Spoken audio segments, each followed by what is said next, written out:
Selamat siang.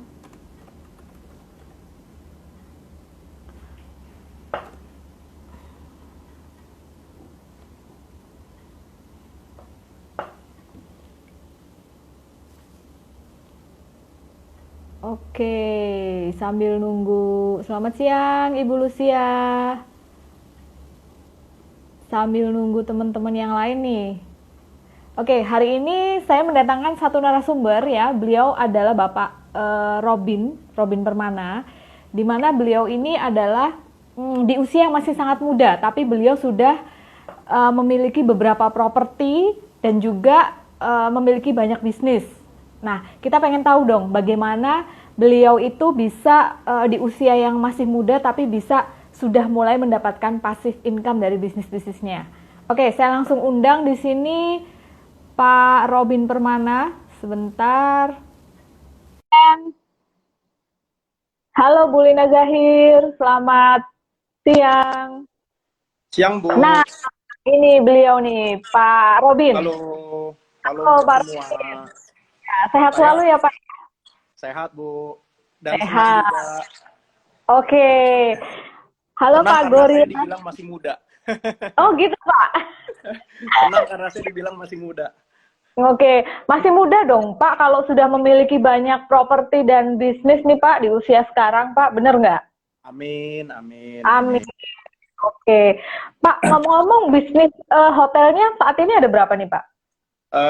Saat ini saya memang setelah saya exit dari bisnis saya, itu tahun 2015 itu saya banyak geluti di dunia properti ya, Bu. Saya banyak invest di Oke. dunia properti. Saat Mm-mm. ini properti saya secara keseluruhan, saya nggak pernah ngitung sih ya, tapi kayaknya Saking belasan lah banyaknya ya, ya Pak ya, belasan. saking Yang banyaknya. yang gampang dihitung yang ada di luar negeri itu gampang. Saya di Amerika sih ada Oke, satu, di Australia ada oke. satu. Kalau di Indonesia sendiri, hotel saya ada tiga, Bu. Oh, Hotel hotel saya ada ada tiga. tiga. Oke. Sisanya ya residensial apartemen, Hmm. Mm-mm. rumah, office gitu. Oke, oke. Bapak ini dari dulu memang sudah berbisnis properti atau bagaimana nih Pak? Belum, Bu. Saya mulai aktif di bidang properti itu mulai aktif-aktifnya tahun 2015. 2015. 2015. Jadi 5 tahun ya, 5 tahun. Tapi Oke. sebelumnya itu saya seorang pengusaha. Sebelumnya saya seorang Hmm. pengusaha. Eh, saya umur 23 tahun saya sudah mulai startup bisnis di bidang manufaktur, Bu. Percetakan. Oke, oke. Dari sejak umur 23 tahun ya Pak ya? 23 tahun, betul. Oke. Kebetulan Sekarang kebetulan umur 23 tahun itu ketika saya startup, itu saya juga partner saya merangkap menjadi mentor saya juga gitu. Jadi saya banyak belajar dari beliau gitu. Jadi oke. saya yang sekarang itu adalah kurang lebih setengahnya tuh hasil tempaannya beliau gitu. Oke, luar biasa. Sekarang bisnisnya ini masih ada Pak, yang di manufaktur ini Pak? Yang manufaktur ini tahun 2015 saya jual, Bu. Saya jual. Oke. Sekarang fokus Dan di properti? sekarang saya fokus utama ada di properti, tapi setelah saya kan memang backgroundnya ini kan yang namanya seorang pengusaha ya, Bu ya. Namanya pengusaha Hmm. kan dituntut setiap lini harus bisa gitu. Ya dari Hmm. marketingnya harus bisa, dari produksi harus bisa, dari keuangannya harus bisa, dari perpajakan bisa, Oke. leadership Hmm. bisa, human resource bisa. Tapi kalau boleh dibilang dari semuanya, saya ini lebih kuatnya itu di bidang finance, Bu. Di bidang finance dan di bidang marketing dulunya. Nah, jadi Oke. semenjak saya exit dari bisnis saya, waktu itu saya ambil putusan exit karena saya ngelihat teknologi udah mulai take over. Ya, jadi Hmm. kita Hmm. seorang pengusaha kan kita mesti tahu keadaan mikronya kita, fundamental kita, at the same time kita juga mesti notice makroekonomik ini geraknya arahnya kemana. You know. Oke. Nah, jadi tahun 2015 itu saya udah mulai ngelihat teknologi udah mulai taken over ya. Jadi udah mulai Mhm. WhatsApp ya. Kalau terima billing kartu kredit udah nggak dikirim lagi ke rumah tapi udah via email. Betul, betul. Pembayaran udah via itu. Jadi saya sudah berpikir bahwa untuk kedepannya industri percetakan ini akan berdampak. Memang secara siklus bisnis dia memang akan menurun gitu. Oke. Nah, jadi sedangkan kita kita kan tahu ya Bu ya, kalau kita memulai usaha di khususnya di bidang manufaktur, aset terbesar itu kan adalah machinery Bu, ya kan? Hmm. Mesin-mesin semuanya. Nah, jadi Hmm. sebelum itu grafiknya turun, saya memutuskan saya exit dari bisnis sana. Jadi saya jual usaha saya tuh lumayan lah, lumayan gede saya jualnya. Hmm. Karena ketika Hmm. saya bangun selama 15 tahun itu, termasuk dari bangun dari startup ya, modal awal itu saya bangun itu cuma 50 juta, Bu. Itu aja ngutang. Oke, Itu aja oke. ngutang. Saya Hmm. ngutang Sampai dari bisa. Hmm. Hmm. yes, betul. Saya Hmm. ngutang Hmm. khususnya pertama kali ya anak 23 tahun, Bu. Ketika mau mulai usaha, Hmm. siapa yang percaya gitu. Sumber resources saya yang paling dekat ya keluarga saya sendiri. Jadi saya pinjem, saya ngutang dari keluarga saya sendiri dalam waktu dari 50 juta kurang, ngutang lagi, kurang, kalau nggak salah total-totalnya 250 juta deh. 250 juta saya startup, tahun ketiga itu saya udah balikin utangnya. Saya udah Oke. balikin utangnya dan saya bangun, ya berkembang pelan-pelan lah, berkembang pelan-pelan. Saya masih ingat tuh pertama kali saya dengan modal 50 juta, saya mesti bayar sewa. Tempat saya ada di Bekasi, itu di perumahan Bintara. Itu sebenarnya daerah perumahan, Hmm. bukan kawasan industri. Tapi karena Hmm. modalnya terbatas banget, saya di perumahan Bintara itu saya sewa, hingga akhirnya saya bisa beli ya rumahnya. Rumahnya tuh akhirnya bisa kebeli sama saya. Mesin saya yang pertama kali saya investasikan tuh mesin mesin rongsokan ya, mesin cuman 15 juta doang, pokoknya yang penting bisa jalan deh gitu, urusan belakangan Oke. yang penting bisa jalan duluan gitu. Oke. Order saya yang pertama itu dari jalan tol Marga Mandala, itu yang menghubungkan dari Jakarta ke Tangerang ya, dari Jakarta ke Oke. Tangerang ke Bonjeruk itu Hmm. Marga Mandala. Saya masih ingat banget kok, dulu pertama kali minta order tuh cuman 1000 roll, dan dari PT Marga Mandala itu nggak percaya Bu, dengan kondisi Hmm. mesin saya yang seperti itu, dia nggak percaya. Lalu saya mohon-mohon sampai akhirnya saya dipercaya, dites 1000 roll, padahal kebutuhan dia biasanya kalau dia buka PO itu bisa sampai 10.000, 20.000 ya. Saya cuma Oke. kebagian 10%-nya doang ya. Hmm. Itu Hmm. pun dikasih waktu 2 minggu untuk kelarin, saya cuma bisa kelarin 100 roll aja. Jadi Oke. 900 rollnya saya nggak bisa kelarin. Balik Oke. lagi ke sono, negosiasi lagi, mohon-mohon lagi, minta tolong lagi. Uh, Mesinnya juga rusak. Saya udah, wah waktu itu saya sempat desperate banget deh. Saya sempat Hmm. sampai sembayang sama kita berdoa gitu ya. Saya bilang sama Tuhan, gue udah ngutang nih, gue udah ngutang kanan kiri. Kalau ini nggak jalan, selain bisnis saya tutup, karyawan saya juga harus saya rumahkan semua, dan saya nggak bisa bayar utang. Saya malu gitu. Hmm. Tuhan tolong dong Hmm. kasih saya jalan ya. Nah Hmm. ini saya bingung nih. Ini saya kalau saya kan orangnya logika banget ya, logika banget Hmm. nih orangnya ya. Hmm. Tapi Hmm. kalau Hmm. cerita yang ini saya nggak bisa pakai logika Bu. Ya. Oke. Karena begitu saya kelar sembayang, mesinnya jalan. Oh Mesinnya gitu. jalan. 1000 roll itu bisa saya accomplish dalam waktu seminggu lah, kurang lebih seminggu ya. Lalu saya kirim, habis saya kirim mesinnya mati lagi. Ini ya Pak ya, itu the power of belief mungkin ya Pak ya, karena percaya, maksudnya dengan kekuatan penuh meminta supaya jangan sampai nih bisnis saya tutup gitu ya Pak ya. Yes, ketika ada orang yang nanya, coba lu jelasin secara logika, saya angkat tangan. Buat cerita ini Hmm. doang, saya nggak bisa jelaskan secara logika gitu. But it happens, it happened in my life. Iya. It really happened in Oke. my life. Ya. Ya. Lalu mesin tersebut sempat mau dibeli orang, saya nggak mau jual. Karena buat Oke. saya kayak ada nilai apa ya, nilai historiknya kali ya. Kalau nggak ada tuh mesin, nggak ada gua yang sekarang gitu. Oke, luar biasa Pak. Nah, terus sekarang Bapak beralih ke bisnis properti berarti ya Pak ya? Karena Mm-mm. melihat tadi sudah teknologi sudah mulai mengambil alih, akhirnya pada Mm-mm. waktu yang tepat Bapak menjual dan akhirnya sekarang dialihkan ke banyak properti yang Bapak miliki. Oh Begitu? yes, betul Bu. Jadi Oke. Mm-mm. setelah saya menjual bisnis saya belajar bahwa ketika kita menjual bisnis itu kan ada dua cara Bu. Kita mau jual dari nilai bisnisnya. Kalau bisnisnya lagi booming, lagi bagus, income-nya lagi bagus, cash flow-nya lagi bagus, maka nilai bisnisnya akan tinggi, ya. Tapi kalau kita nggak bisa, atau memang curving-nya, industrinya juga memang udah nggak kuat, udah nggak bisa ngangkat, ya, maka orang akan melihat dari asetnya, nilai asetnya. Nah, nilai asetnya itu keputusan saya yang terbaik waktu itu adalah ketika saya memutuskan untuk membeli rumah tersebut dan saya ekspansi membeli pabrik tanah buat saya bangun jadi pabrik. Karena tanah dan pabrik itu dan rumah-rumah itu nilainya naiknya tinggi banget, Bu. Apalagi ngelewatin 2012 ya. 2012 kan properti pada booming ya, tanah-tanah lagi pada naik ya. Nah, karena itu tinggi, saya begitu udah exit dari sana saya mikir ya, kebutuhan dasar manusia tuh cuma ada 3 kok, sandang, pangan, papan. Ya, nah, pangan ini bersifat komoditi, Bu. Ya, kayak sembako, semua orang juga main sembako gitu. Ya. The good thing about sembako is dia very sustain. Ya, jadi ibaratnya dalam kondisi apapun orang tetap perlu makan. Ya. Tapi kita nggak mungkin bisa ngambil capital gain yang tinggi dari sembako. Ya, karena itu pasti dikontrol sama pemerintah. Ya kan? Nah, jadi yang saya pilih adalah papan. Karena dalam sektor bisnis apapun, dalam kondisi apapun, properti itu selalu orang pasti butuh properti.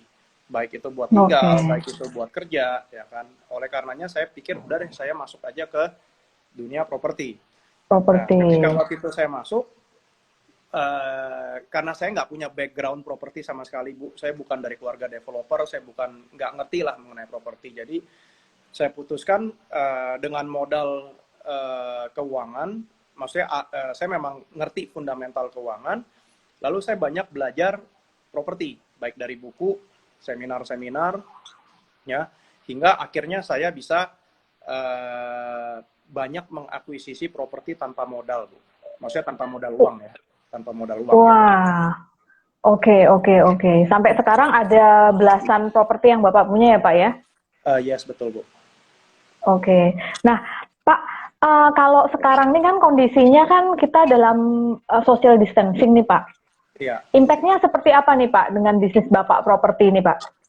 Mungkin hotel Bapak atau yang properti ada, kalau saya kategorikan ada 3 jenis ya yang utama ya. Ada 4 lah ceritanya. 1 residensial, yang kedua komersial, yang ketiga industrial, yang keempat itu kayak entertainment, baik kayak mau futsal kayak mau apa kayak gitu kan. Nah, yang paling kena dampaknya itu industrial, entertainment sama komersial, Bu.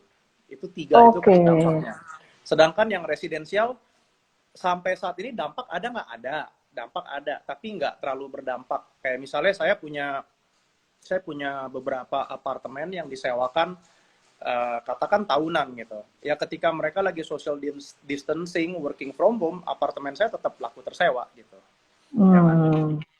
Rumah kos yang bersifat bulanan masih oke. Rumah kos yang bersifat bulanan tuh masih oke. Karena kan rumah kos kan orang menganggap itu kan sebagai residensial ya, sebagai residensial tempat di mana mereka menetap selama beberapa periode gitu.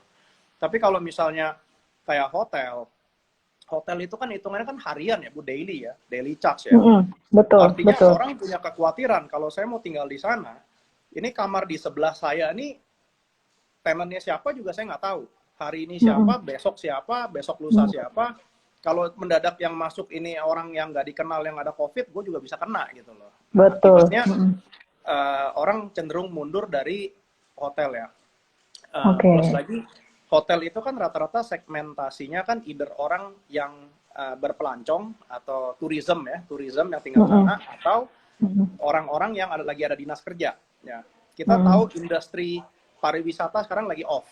Ya, kita juga tahu orang mau kerja disuruh dipaksa kerja working from home. Ya, jadi secara segmen itu hotel itu ya kena, Bu, dampaknya kena. Gitu sih, dari properti begitu. Nah, sekarang kan Bapak ada 3 hotel ya, Pak ya? Ya. Nah, terus Bapak gimana nih, Pak? Ada nggak Bapak sekarang yang Bapak lakukan untuk bisnis hotel Bapak ini dalam kondisi seperti sekarang? Dalam kondisi saat ini, keputusan terbaik yang saya ambil adalah tutup. Tutup ya, Pak ya? Oke. Jadi COVID-19 ini kan kita percaya nggak percaya, COVID-19 ini kan adalah pengalaman pertama saya rasa buat orang di seluruh dunia ini adalah Ya, kejadian yang pertama kalinya ya. betul, Jadi betul. namanya pengalaman pertama artinya kita nggak bisa punya prediction. Everything is all about uncertainty ya.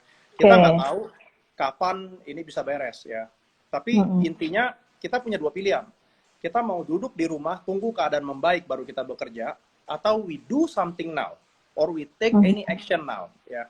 Saya nggak Oke. tahu action yang saya ambil ini bisa bisa jadi atau enggak ya. Tapi at least I choose to take an action now.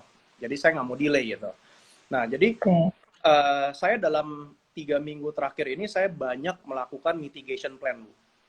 Jadi Hmm. saya banyak meeting conference dengan teman-teman saya yang saya anggap, oh ini pakarnya bisnis, ini pakarnya keuangan, ini pakarnya, kami tukar pikiran, ya. Oke. Sehingga kami membuat satu kesimpulan bahwa, look, the real question is not about kapan COVID ini bisa kelar, ya. Nggak ada yang bisa jawab, Bu. Nggak ada yang bisa jawab kapan COVID ini bisa kelar. Bisa 3 Betul. bulan, bisa 6 bulan, bisa 10 bulan, or even bisa 2 tahun, kita nggak tahu. Ya. So, jadi question yang bisa kita lakukan adalah yang sebatas di dalam kontrol kita. Selama itu masih di dalam jurisdiksi saya masih bisa kontrol, itu pertanyaan yang valid. Ya. So, saya bertanya, daripada saya bertanya bahwa kapan COVID ini bisa kelar, saya akan bertanya, saya bisa bertahan sampai berapa lama? Karena itu di dalam kontrol saya. Ya. Oleh karenanya saya bikin semua mitigation plan, saya analisa semua lini bisnis saya, dan COVID-19 ini jujur aja saya di samping berduka, saya juga sebenarnya mau say thank you juga sama COVID. COVID ini membuka mata saya. Segala bentuk bisnis model, kelemahan-kelemahan bisnis model saya terkuak di sini semua. Sebelumnya nggak pernah terkuaknya ada di sini semua. Jadi kesempatan buat saya belajar nih paling gede ini nih. Dalam hidup saya sudah melewati 3 krisis, Bu. 98 saya udah krisis moneter 98. 2008 juga kena krisis ya. Ya ini COVID nih yang 2020 ya. Nah, dari 3 ini di kacamata saya sih yang paling parah itu adalah COVID ini. Karena COVID ini ke seluruh dunia dan stagnan semuanya. Oke. Nah, Pak, boleh tahu nggak, Pak, apa yang tiba-tiba Bapak dapatkan nih? Oh, ternyata saya punya kelemahan di sisi ini secara bisnis ya, Pak ya, yang akhirnya Bapak terkuak di saat kondisi COVID ini, Pak. Pertanyaan bagus. Ya, nomor 1 adalah yang saya juga barusan share juga sama teman-teman komunitas bisnis saya. Saya bertanya pada diri saya sendiri, apakah bisnis structure yang saya punya, saya miliki saat ini, itu is it lean enough? Sudah cukup kurus belum? Ya, sebab kenapa? Ketika kita dalam kondisi krisis, ya, orang yang bisnis modelnya, bisnis structure-nya itu lean, kurus, nggak gendut, itu dia punya survivability-nya lebih tinggi, lebih panjang. Ya, karena orang gendut banyak makan, orang kurus makannya sedikit. Gitu. Oke, Pak. Jadi saya banyak ngecek gitu. Misalnya contohnya saya ada salah satu hotel saya, katakan misalnya staffnya ada 5 apa ada 7. By the way, hotel saya ini hotel kecil, hotel motel kecil. Oke. Jadi ketika 7 saya tinggal analisa ya dengan job desk-nya dia sekarang, dengan structure-nya sekarang, apakah 7 orang ini kebanyakan apa enggak? Oh, ternyata setelah dipikir-pikir saya bikin bisnis model baru, saya cukup bisa menggunakan 2 staff doang. Nah, tentunya saya membayar gaji 2 orang dengan saya membayar gaji 7 orang, survivability saya pasti lebih kuat buat 2 orang. Ya. Lalu bukan cuma dari sisi human resource saja, saya juga cek dari keuangannya. Ya, salah satunya adalah saya punya kebiasaan di dalam setiap bisnis yang saya jalankan, itu selalu mesti punya dana taktis itu at least 3 bulan, Bu. 3 bulan dari OPEX, ya. 3 bulan dari OPEX. Ya. Saya pikir dalam kondisi seperti apapun, ketika terjadi problem, dalam 3 bulan itu saya punya waktu untuk berpikir dan ambil action untuk recovery, gitu. Ya. Nyatanya itu nggak berlaku di COVID, Bu. Nyatanya itu tidak berlaku di COVID. Jadi saya banyak manuver, contohnya keputusan yang saya ambil adalah 3 bulan OPEX, ya kan, dana taktis saya bisa bertahan sampai 3 bulan OPEX, saya mesti pikirin gimana caranya biar ini bisa bertahan lebih dari 3 bulan. ya. So jadi Hmm. alternatif pertama yang saya lakukan adalah OPEX ini saya ganti. Saya ganti menjadi survival OPEX, ya. Artinya Apa bedanya, Pak? OPEX itu kan operational cost bulanan ya. Mm-mm. Ibaratnya Mm-mm. satu perusahaan punya operational cost bulanan. Mm-mm. Balik lagi setelah kita tahu perusahaan kita ini gendut atau kurus, ya. Kalau misalnya gendut, pasti kan ada tuh yang bisa dipangkas-pangkas tuh. Oke. Ya, ketika kita pangkas-pangkas itu menjadi kurus, ya. Ketika menjadi Mm-mm. kurus, tentunya OPEX kita itu jadi survival OPEX ya. Kalau Oke. misalnya kayak misalnya rumah kos misalnya, rumah kos itu saya ambil contoh yang gampang Bu ya. Kalau bisnis lebih Mm-mm. ribet soalnya. Mm-mm. Mm-mm. Kalau di rumah kos itu kan survival OPEX-nya apa sih? Listrik, air, Mm-mm. ya, Air. staff, iuran keamanan, gitu kan. Nah, ketika kita Betul. mendapatkan sampai survival OPEX-nya udah yang paling minimal, dengan dana taktis yang ada, otomatis kan kita bisa survive lebih lama. Oke, Gitu. ya, paham, Pak, paham. Kita juga bisa survive-nya kan lebih lama gitu. Nah, lalu Oke. berikutnya ya setelah itu kita atur buat bisnis ya, khususnya buat di lini bisnis ya. Saat ini nih kondisi luar biasa ya. Ini kondisi COVID ini luar biasa ya. Kita nggak ada yang bisa prediksi kapan ini bisa kelar. Jadi Betul. yang bisa kita lakukan adalah lakukan yang terbaik yang masih dalam kontrolnya kita, jurisdiksinya kita. Ya, sebaiknya Betul. harus pegang cash yang banyak. Ya. Oke. Inventory kalau bisa dibersihkan, dibersihkan. Kalau bisa. Kalau bisa Oke. inventory itu bisa dibersihkan. Jadi di dalam survival mode ini kita nggak mikirin. Kalau saya pribadi saya nggak mikirin profit. Saya nggak mikirin profit dulu saat Oh, ini. Saya mikirnya oksigen saya bisa bertahan berapa lama gitu. Ya. oke.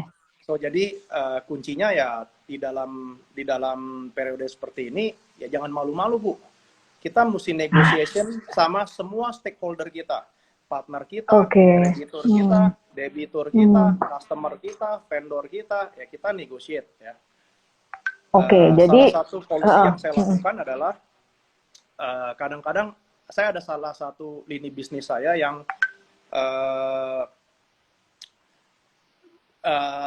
transaksinya nggak pakai cash ya, jadi utang piutang ya. Jadi Oke. saya bikin Mm-mm. kebijakan, if you can actually pay me on time, just on time, not in advance, just on time, I'm gonna give you a rebate ya. Rebate-nya Oh, itu oke. ya significantly mesti menarik buat dia, either tuh 1%, 2%, 3%, we don't know, depends on bisnisnya gimana ya. Kenapa? Dengan kita memberikan rebate seperti itu, maka dari pihak customer, dia akan, kalau misalnya dia ditagih dengan 5 vendor bersamaan, dan kalau misalnya dia punya cash, pasti dia akan bayar orang yang kasih rebate dulu dong. Betul. Gitu. Mm-mm. And then, at the second time, justru saya memakai momen ini, sekaligus saya filter. Ya. Customer saya yang bisa bayar saya, mereka adalah customer-customer yang sudah lolos dari filter saya, bahwa minim-minim tuh customer punya uang. Mereka Betul, punya cash. betul. Nah, so ketika nanti ini udah recovery phase, I know to whom I'm gonna dealing with gitu loh. Oke. Kurang lebih seperti itu Bu. Banyak kebijakan yang ya memang di kondisi luar biasa ya kita juga mesti act cepat ya. Betul, betul. Basically Iya, betul. yang saya bisa sarankan adalah ketika kalian dalam kondisi normal nggak berani mengambil keputusan, this time guys, you have to make decision. You have to take action now. Dulu nggak berani, sekarang mau nggak mau harus berani. Ya. Harus berani karena kondisi. Kalau nggak make, ya udah akan ditelan bumi lah, intinya kan begitu Bu. Oke, mantap Pak, luar biasa. Amin. Nah, ya Pak Robin, Bapak ada tips nggak nih buat, kan Bapak waktu itu memulai usaha di usia yang masih muda nih Pak, sampai dengan memutuskan sekarang beralih ke properti ya Pak ya. Nah, Bapak ada yang Bapak ingin sampaikan mungkin ke anak muda untuk bagaimana, tadi kan Bapak bilang juga ini saat yang tepat nih untuk make decision. Nah, mungkin yang berkaitan dengan, maksud saya gini, kan kayak tadi Bapak bilang bahwa kalau kita harus take action, salah satunya sebagai pengusaha ataupun banyak instansi yang sekarang mulai mereview nih, ternyata organisasi saya ini gendut atau enggak nih, gitu kan ya Pak ya. Nah, artinya kalau terjadi perampingan kan berarti impact-nya kan ke mereka yang sebagai karyawan. Betul. Nah, mungkin saat yang tepat sekarang mereka juga sudah mulai untuk melihat masa depan mereka dengan mempunyai bisnis atau apapun lah ya Pak. Nah, mungkin Ya. tips Bapak seperti apa nih Pak? Tips saya, saya takut terhadap kontroversial sih Bu. Gitu ya Pak ya. Soalnya Oke. eh, gini ya Bu, maksudnya kalau kita mau sukses, we have to think out of the box. Ya, kita mesti Yes. berpikir di luar dari orang normal. Kalau saya Yes. berpikir di luar dari orang normal, maka orang-orang di luar sana akan cenderung mengatakan saya orang gila gitu. Ya.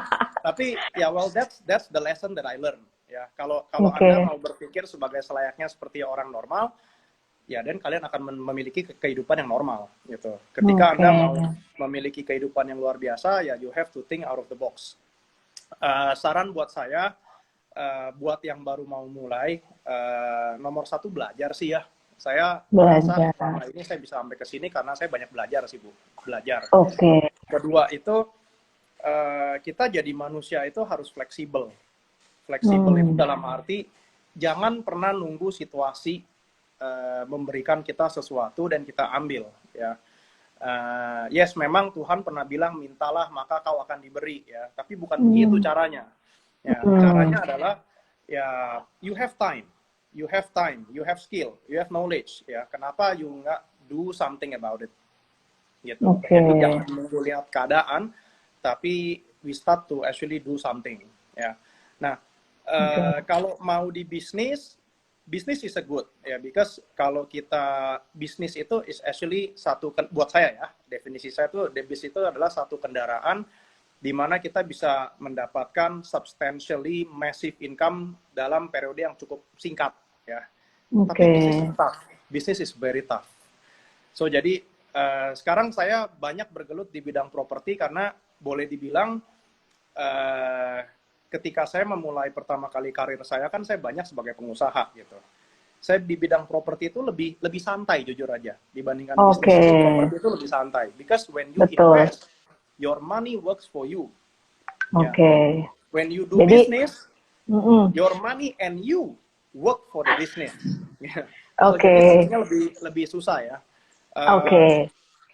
Bisnis mau dibikin autopilot, suka ada yang bilang autopilot apa segala macam. Jujur, saya nggak terlalu percaya sih. Jujur saya nggak terlalu percaya. Kalau buat saya pribadi ya, kita boleh bikin sistem bisnis sebaik-baiknya, serapi-rapinya, tapi tetap bisnis nggak bisa autopilot kayak kalau properti bisa Bu. Saya tinggal, dia bisa cari uang buat saya sendiri gitu. Kalau bisnis enggak, ya tetap. Kenapa nggak bisa autopilot? Tetap ada campur tangan gitu ya Pak ya istilahnya. Pak ini kebetulan ada pertanyaan nih, boleh saya angkat dulu Pak? Takutnya ketumpuk nih Pak. Ini ada pertanyaan dari halo teman-teman yang lain ya yang sudah join, boleh kalau ada pertanyaan di chat aja. Ini dari Pak Abraham Wahyu Nugroho. Selain hotel dan properti, portfolio Pak Peter sekarang apa saja nih Pak? Stok misalnya atau apa? Stok saya main juga Bu. Saya juga trading stok ya. Tapi jujur trading stok saya nggak banyak sih. Maybe cuman 10-20% dari nggak nyampe 20% malah. Less than 20%. Saya cuma trading stok tuh kalau ketika dari properti ada passive income belum cukup untuk akuisisi properti berikutnya. Daripada nganggur ya saya hobi ngotak-ngatik angka itu teman baik saya, jadi saya juga ada trading stok juga. Selanjutnya nih pertanyaan dari Ibu Risma Damayanti. Dalam waktu dekat ini saya berencana untuk bangun properti di kampung saya. Apakah ini keputusan yang tepat di tengah kondisi pandemi seperti ini, Pak? Depends, Bu. Jawabannya depends. Saya jawab dari kacamata keuangan, itu depends ya. Kalau misalnya propertinya 300 juta, buat bangun 500 juta, duitnya ada 20 M, monggo Bu, silakan. Ya, itu tidak akan mengganggu gitu. Tapi kalau misalnya propertinya 300 juta, bangunan 500 juta, duit sendiri dipegang cuma 200 juta, aduh jangan deh. Covid saat ini juga kita nggak tahu mau sampai kapan kelarnya, better kita pegang cash dulu buat sementara waktu. Ya. Oke, jadi tergantung dari ininya ya Pak ya, berapa persen yang kita akan belanjakan untuk membangun properti tersebut dari Ya, total uang yang kita punya, gitu ya Pak ya? yes, betul. Oke. Dan terutama saat ini, kalaupun misalnya mau bangun, emang ada tukang bangunan yang bisa. Kayaknya material-material lagi pada stop semua deh. Oke. Ya kan? Tapi kalau in case kalau bisa, ya balik lagi, itu pertanyaan yang ambigu ya. Maksudnya dalam arti setiap orang punya jawaban yang berbeda-beda, tergantung dari sikonnya masing-masing. Oke. Oke. Nah Pak, balik lagi nih Pak ke apa namanya? Saya pengen ngulik lagi nih. Nah kalau menurut Bapak itu kalau kayak misalnya bisnis hotel Bapak nih, itu kan sekarang Bapak putuskan untuk tutup ya Pak ya? Iya. Nah, untuk ke depan, apakah Bapak sudah ada gambaran nih? Wah, kira-kira apa yang perlu saya secara marketing ya Pak ya? Apa yang perlu saya review lagi atau seperti apa planning Bapak lah ya untuk hotel Bapak ini Pak selanjutnya? Oke, balik lagi karena COVID ini kejadian yang pertama kali bagi saya, Bu. Jadi Betul. jujur saya nggak bisa prediksi sampai segitu detailnya. Tapi Oke. kalau based on what has happened currently, saya bisa make a small prediction. Eh, Setelah adanya COVID ini, kayaknya gaya hidup dan cara orang bekerja akan berubah ya kayaknya ya. Ya kita Begitu ya. bayangkan aja sekarang ini saya melakukan interview via webinar nih. Kalau dulu kayaknya enggak deh. Kalau dulu kayaknya saya diundang kemana, saya datang berhadapan-hadapan, ini kan udah via webinar. Betul. Dan kita banyak work from home.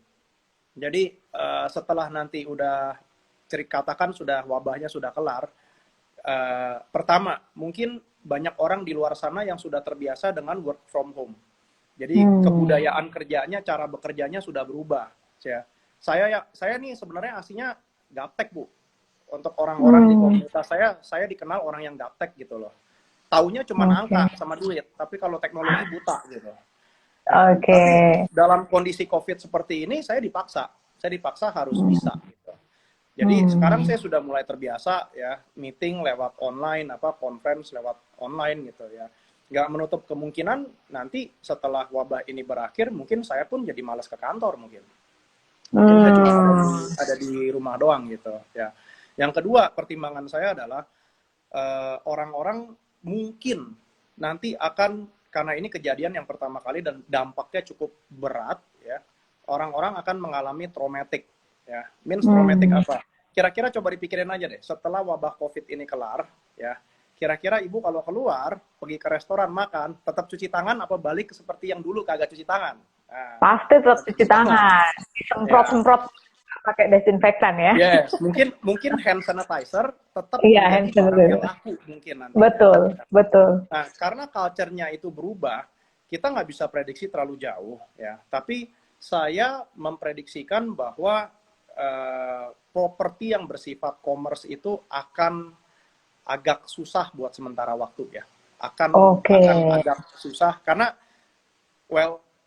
suka nggak suka kalau di kacamata saya kita ini udah rada-rada masuk setengah krisis ya, bahkan menurut saya sih krisis harusnya. Ketika itu nanti recovery phase itu kan perlu waktu, Bu.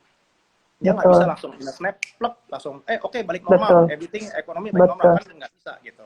Orang juga pelaku pengusaha juga pasti tunggu dulu, lihat orang dulu, ngeliat keadaan dulu gimana. Nah di dalam recovery phase ini ketika komersial nggak muter, ya properti komersial tentunya nggak akan sebagus yang residensial. Jadi plannya saya mungkin saya akan convert itu jadi residensial, Bu. Ya. Mantap. Berarti Bapak mitigasi plannya ini sudah benar-benar ini ya Pak, sudah in place banget nih Pak. Ya Bu, itu hasil dari ya isolasi di rumah selama 4 minggu ya begini. Bagus dong Pak, berarti ya Pak. Ini Pak ada pertanyaan lagi, saya bacain dulu ya Pak ya. Ini dari Pak Solbul, bahas apa nih? Oh iya Pak, kita sedang bahas mengenai bagaimana bisnis properti di saat COVID ini Pak.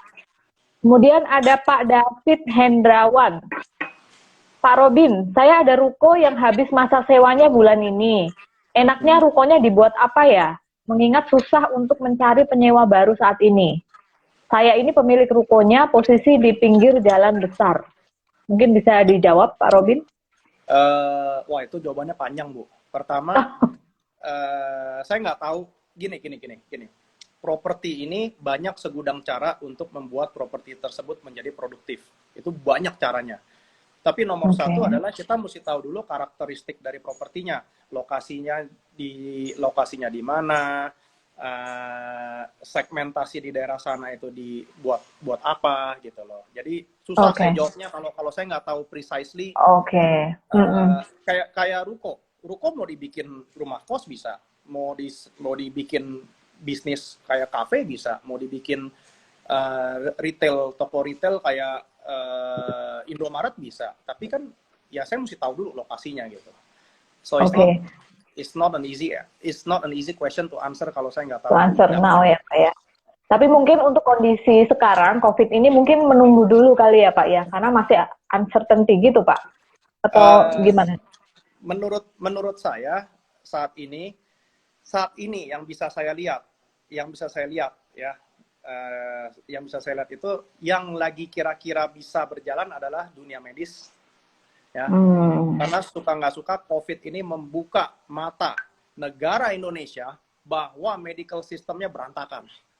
Ya. Betul banget COVID Pak. ini membuka mata Indonesia bahwa medical systemnya berantakan. Artinya apa? Ya kalau kita udah tahu medical system kita berantakan, tentunya kita mesti do something buat benerin itu. Ya. Nah tentunya di situ jadi banyak peluang. So medis is one of it. Ya. Terus hal-hal yang berhubungan dengan medis, vitamin C, obat-obatan. Waduh, sekarang vitamin C saya cari di mana-mana kosong semua. Kosong, ya. Betul. Terus APD, masker, ya, hal-hal yang berhubungan dengan medis itu yang bisa berjalan. E-commerce, karena orang dipaksa untuk work from home, e-commerce, sama food ya. Food juga mesti milih-milih. Foodnya food yang mana? Food yang bisa di take away, yang bersifat kebutuhan sehari-hari gitu. So jadi selama Anda bisa memikirkan lini bisnis yang bisa nyerempet di sana, then why not gitu. Pak, tadi kan Bapak bilang tentang e-commerce nih Pak. Maksud saya seberapa perlu konvensional bisnis ini sudah mulai beralih ke online bisnis Pak? Atau e-commerce atau apa gitu Pak? Oke. Menurut saya pribadi, saya jawab dari kacamata seorang yang gaptek ya Bu. Seorang yang gaptek. Jadi kalau salah, jawaban saya nggak akan pernah salah. Namanya orang gaptek gitu kan. Jadi sebenarnya memang dunia ini sudah mewajibkan kita untuk merubah bisnis model dari konvensional ke e-commerce ya.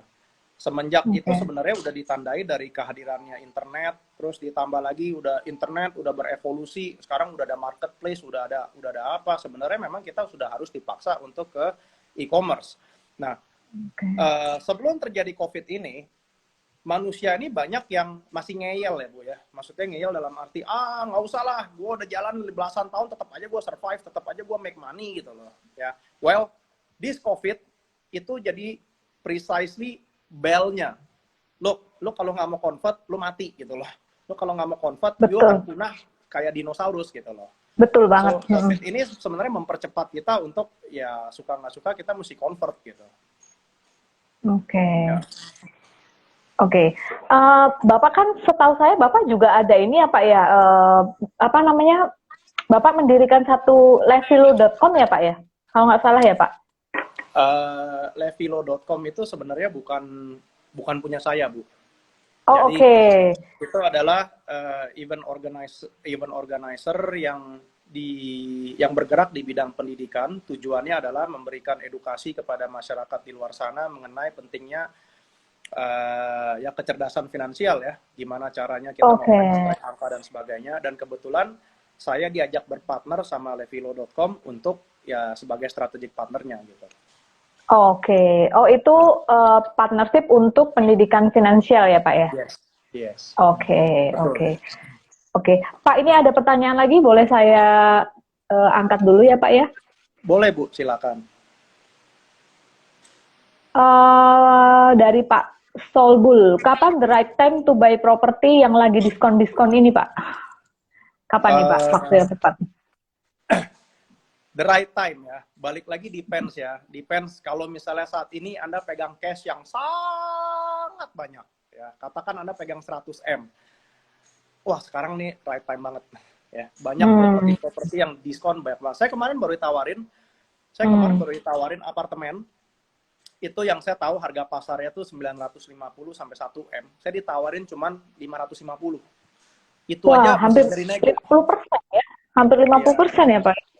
itu Masih aja bisa masih nego? masih bisa Oke. di nego ya. Kenapa? At this moment kan tentunya kan banyak orang kan yang lagi mau liquidate ya, dia mau ngambil cash ya intinya. Nah, Betul. tapi balik lagi kan kondisi setiap orang kan beda-beda, ya kan. Kalau misalnya saya saat ini saya megang uang cash misalnya 20 M, yang 450 atau 550 saya ambil. Ya kan? Kapan lagi gue bisa dapat properti, nggak perlu nego panjang lebar, nggak perlu capek-capek nyari, ya udah langsung datang dengan sendiri dengan harga yang miring, ya kan. Oke. Lalu saya ambil Nah, sekarang, nanti kelar COVID saya refinance dari bank, uang saya balik lagi gitu. oke. Pak, patokannya berapa persen, Pak, yang boleh kita belanjakan untuk misalnya beli properti atau saham atau mungkin apapun lah yang sekarang lagi banyak terdiskon nih, Pak? Berapa persen dari uang yang kita ini, Pak? Depends ya, setiap orang punya cara pengaturannya beda-beda ya. Kalau saya pribadi, karena saya memang essence-nya saya ada di keuangan, jadi saya ditanya sama teman saya misalnya, Pak, COVID ini Bapak kena dampaknya nggak? Oh, kena saya. 2 hotel saya tutup, 2 properti saya tutup, 1 bisnis saya tutup. Waduh, dampaknya juga luar biasa gitu. Tapi apakah COVID ini mematikan saya? Tidak.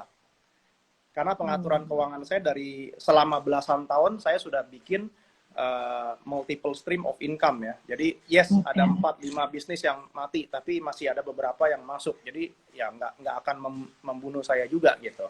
Nah, tentunya pengaturan keuangan saya dalam posisi sekarang sama pengaturan keuangan saya ketika saya pertama kali mulai tentunya pasti beda, Bu. Ya, dengan kondisi saya yang saat ini, saya sedikit lebih berani dibandingkan saya yang dulu gitu.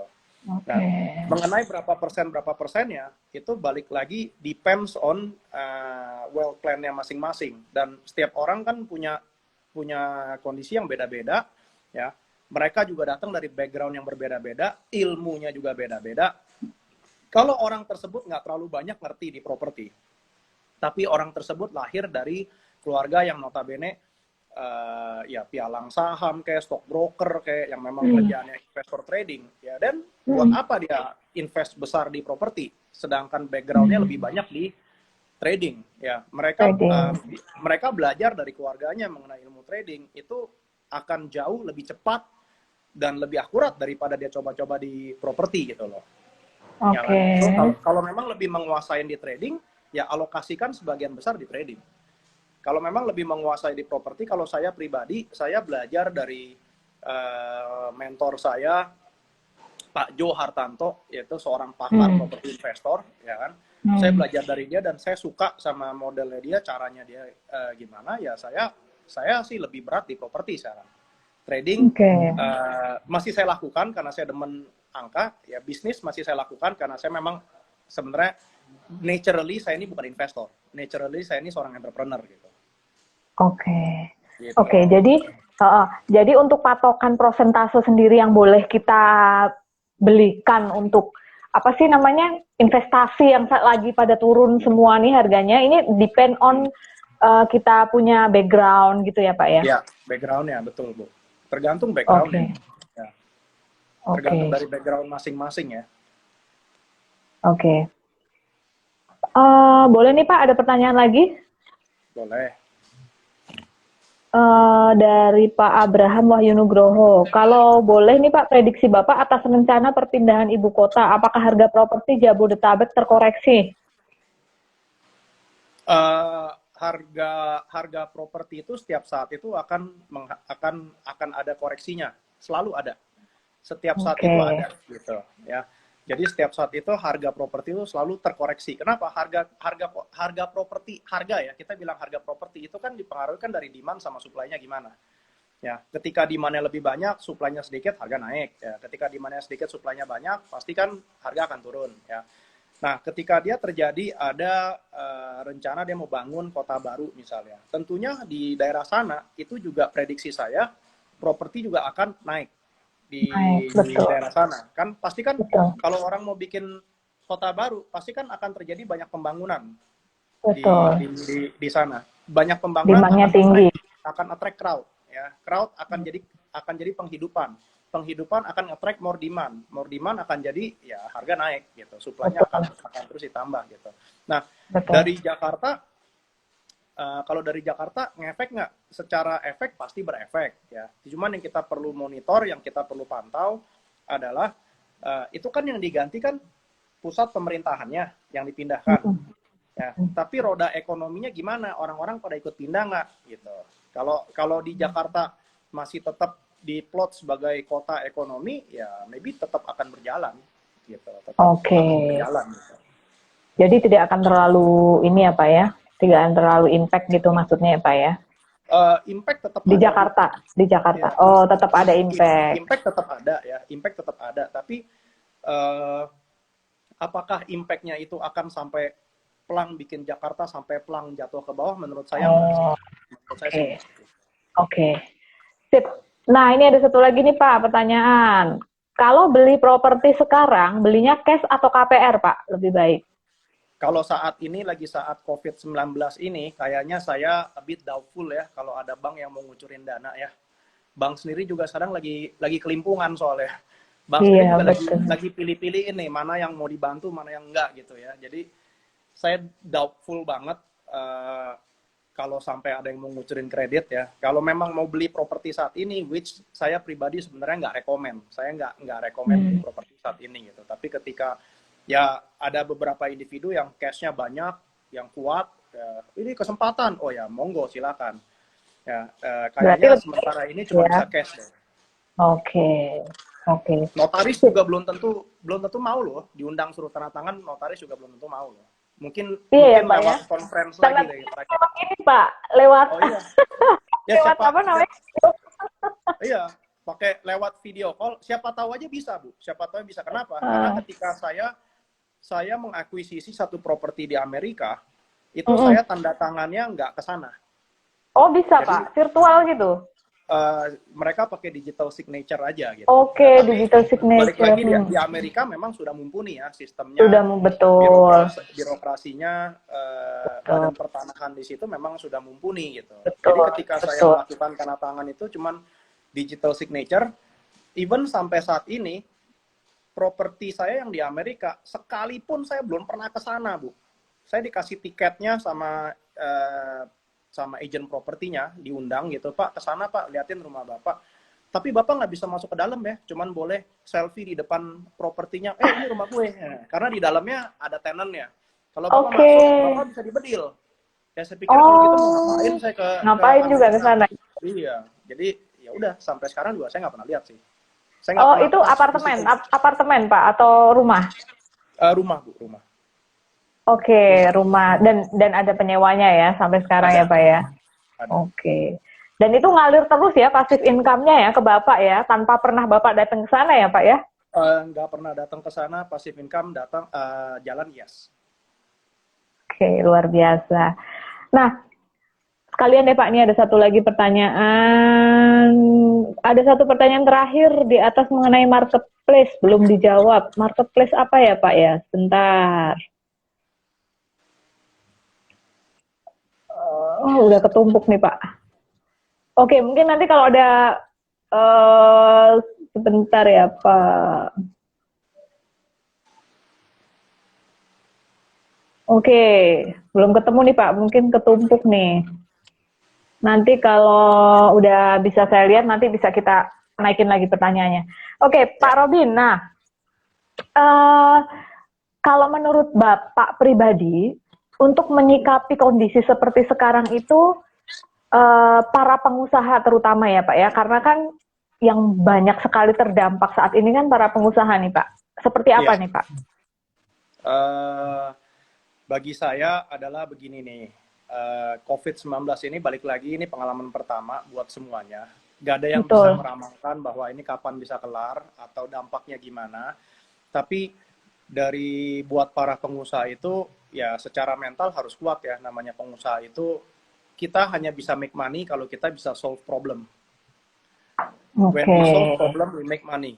Ya, kalau kita nggak solve problem, then we don't make any money. So jadi be creative, thinkingnya out of the box, ya. And satu yang paling penting adalah para pengusaha itu harus, menurut saya pribadi itu harus be realistic, Bu.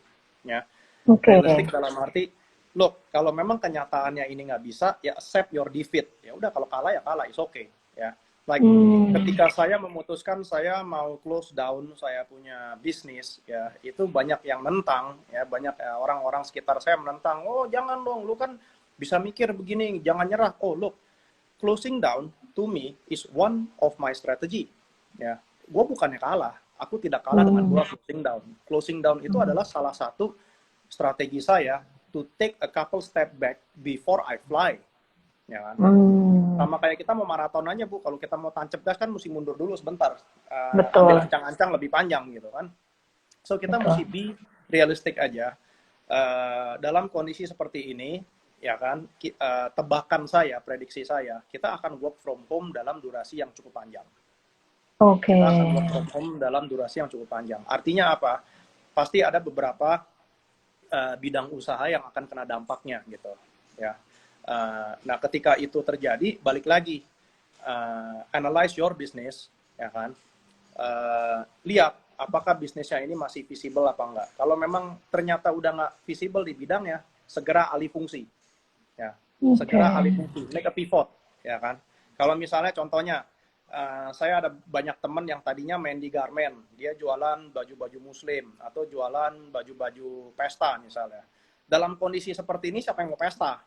Ya kan? Maka dia langsung pivot, jualan apa? Masker kain. Ya kan? Apa mereka bisa bikin jadi APD gitu misalnya. Ya kita lakukan pivot, ya kan? Lakukan pivot. Dan ya pengusaha mesti fleksibel sih. Sebab kenapa? Sebab dunia itu selalu berputar. Dunia nggak pernah berhenti ya. Sampai saat ini dunia ini masih berputar. Dan yang kerja bukan kita doang. Seluruh dunia ini orang-orang berlomba-lomba kerja event ini. Artinya apa? Artinya dunia ini berubah dengan cepatnya. So jadi kita mesti fleksibel. Ketika memang perubahan menuntut kita seperti ini, ya kita mesti tanggap. Kita mesti responsif sama situasi yang ada gitu. Ya, and always take action. Ya, take action. Karena apapun yang kita pikirkan, apapun yang kita simulasikan, taruh di atas kertas. You don't take action, itu jadi shit. Sama aja bohong. Itu nggak jadi apa-apa gitu. You better take action. Itu saran saya. Berarti berarti intinya dalam kondisi sekarang untuk para pengusaha tuh memang harus siap untuk beradaptasi ya Pak. Jadi fleksibel terhadap kondisi yang terjadi. Gitu. Lalu jangan lupa segera take action. Yes. Ya. Keputusan untuk take action itu sometimes bukan berarti kita give up, tapi mungkin kita prepare untuk next yang lebih gitu ya Pak, yang lebih fit dengan kondisi seperti yang Bapak tadi terhadap hotel Bapak tadi ya Pak ya. Yes. Misalnya gini Bu, kalau kita tahu The Art of War, Sun Tzu, ya. Kadang itu ketika kita dalam kondisi berperang, kita bisa mundur. Itu adalah bagian dari strategi perang gitu loh.